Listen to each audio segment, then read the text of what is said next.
جنازہ لے جاتے ہوئے بلند آواز سے ذکر کرنا اس کو فقہا نے مکروہ قرار دیا ہے۔ چنانچہ جب جنازہ لے جاتے ہو تو لے جاتے ہوئے بلند آواز سے ذکر کرنا اس کو فقہا نے مکروہ قرار دیا ہے۔ زور زور سے لوگ کہتے لا الہ الا اللہ، لا الہ الا اللہ، کلمہ سبحان اللہ، سبحان اللہ، الحمدللہ، تو اس طریقے سے ذکر کرنا یہ فقہا نے مکروہ قرار دیا ہے۔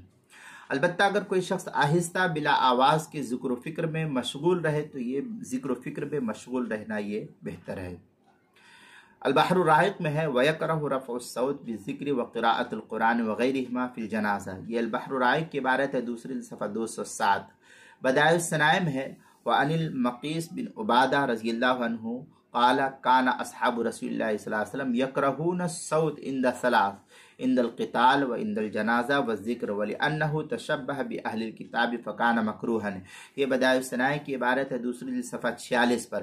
آگے مصنف عبد الرزاق میں عن قتادہ رضی اللہ تعالی عن الحسن قال ادرکت اصحاب رسول اللہ صلی اللہ علیہ وسلم یستحبون خفض الصوت عند الجنازہ، اس طریقے کی عبارت مصنف عبد الرزاق تیسری جلد صفحہ 453 حدیث نمبر 6281 پر اس کو نقل کیا ہے۔ مزید جو ہے مصنف عبد الرزاق میں ان ابن جریر قال حدثت ان نبی صلی اللہ علیہ وسلم کان اذا اتبع الجنازہ اکثر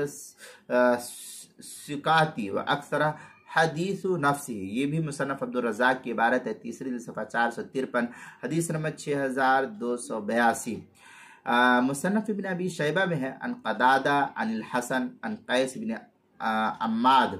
قال کان اصحاب محمد صلی اللہ علیہ وسلم یستحبون خفض الصوت عند ثلاث، عند القتال وعند القراء وعند الجنازہ، یہ بھی مصنف ابن ابی شیبہ کی روایت ہے، جلد نمبر 7 صفحہ نمبر 201 حدیث نمبر 1313۔